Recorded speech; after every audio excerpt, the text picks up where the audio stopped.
Selamat pagi Pak Fahmi dan juga teman-teman sekalian. Kami dari kelompok 10 akan mempresentasikan tentang peran arus modal asing dalam memicu ketidakstabilan ekonomi di Asia Tenggara.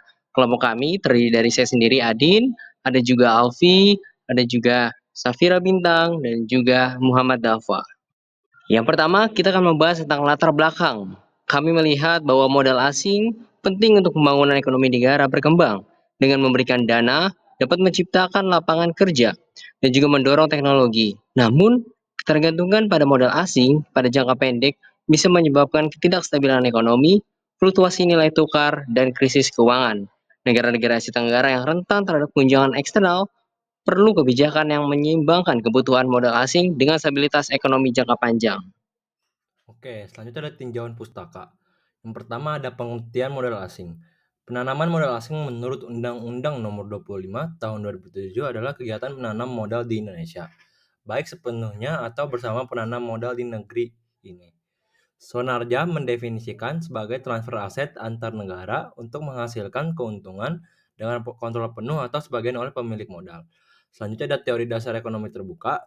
Perekonomian terbuka melibatkan perdagangan internasional yang memperluas pasar, meningkatkan daya asing, dan mendatangkan devisa. Selain dampak ekonomi, perdagangan ini juga memiliki fungsi sosial seperti mengatasi krisis pangan dan memungkinkan interaksi antar negara dalam perdagangan barang, jasa, dan teknologi. Ringkasan beberapa penelitian terdahulu tentang dampak modal asing. Menurut Alvaro et al. Tahun 2007 dan Botke dan Subrick tahun 2003, administrasi negara, infrastruktur yang baik dapat menegakkan hukum yang jelas, memengaruhi aliran modal asing ke negara tersebut. Pemerintah yang efektif dan kebijakan yang tepat dapat mendorong peningkatan PMA yang pada akhirnya mendukung pertumbuhan ekonomi. Raja DKK menambahkan bahwa pemerintah yang baik sangat penting untuk menarik modal dan memastikan pertumbuhan ekonomi jangka panjang. Baik, berikutnya adalah hasil dan pembahasan. Di sini tertera data singkat terkait arus modal asing di Asia Tenggara dan di-highlight pada tahun 2023 yang mana modal asing itu didominasi oleh negara Singapura, diikuti oleh Indonesia dan juga Vietnam pada posisi ketiga. Sementara negara-negara seperti Malaysia, Filipina, dan juga Thailand berada di jalur moderat, yang mana masing-masingnya berhasil menarik sekitar 4.000 hingga 8.000 juta US dollar untuk berinvestasi di negaranya. Sedangkan dapat kita dilihat bahwa di sini ada negara Brunei, yang mana arus modal asingnya itu negatif. Yang artinya bahwa Brunei ini modal asing yang keluar dari negara tersebut lebih besar daripada yang masuk.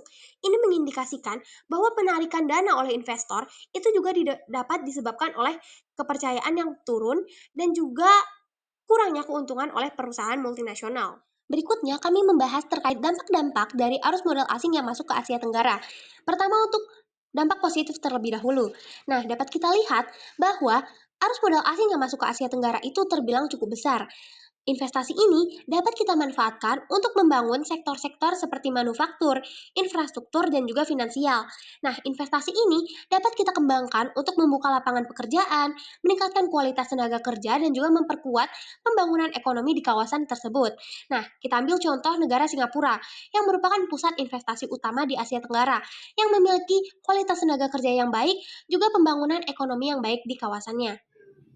Selanjutnya, dampak negatif. Penurunan likuiditas pasar keuangan, keluar masuknya dana asing dapat menyebabkan volatilitas tinggi di pasar saham dan obligasi yang mengganggu stabilitas pasar keuangan domestik.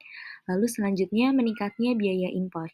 Pelemahan rupiah membuat barang impor menjadi lebih mahal, meningkatkan biaya produksi bagi industri yang bergantung pada bahan baku impor. Lalu yang terakhir, krisis sistem perbankan. Ketidakmampuan bank dalam memenuhi kewajibannya dapat menyebabkan kegagalan sistemik dan hilangnya kepercayaan publik terhadap sistem keuangan. Lalu selanjutnya kebijakan yang tepat dan contoh kasus. Contoh kasus yang pertama yaitu krisis Asia pada tahun 1997.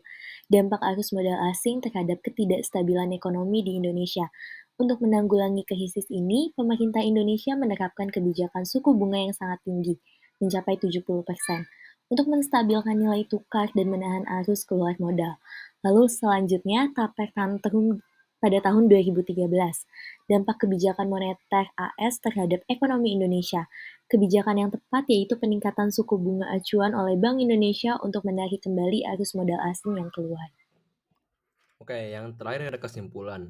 Arus modal asing atau FDI memberikan kontribusi besar terhadap pertumbuhan ekonomi di Asia Tenggara, khususnya di negara seperti Singapura, Indonesia, dan Vietnam. Investasi ini mendorong pengembangan sektor strategis, menciptakan lapangan kerja, meningkatkan kualitas tenaga kerja, serta memperkuat integrasi ekonomi regional dan global.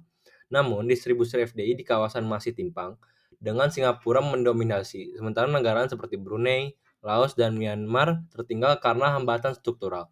Selain itu, ketergantungan terhadap modal asing menimbulkan resiko seperti capital outflow, pelemahan nilai tukar, dan potensi krisis keuangan, seperti yang terjadi pada krisis Asia tahun 1997 dan taper tantrum tahun 2013.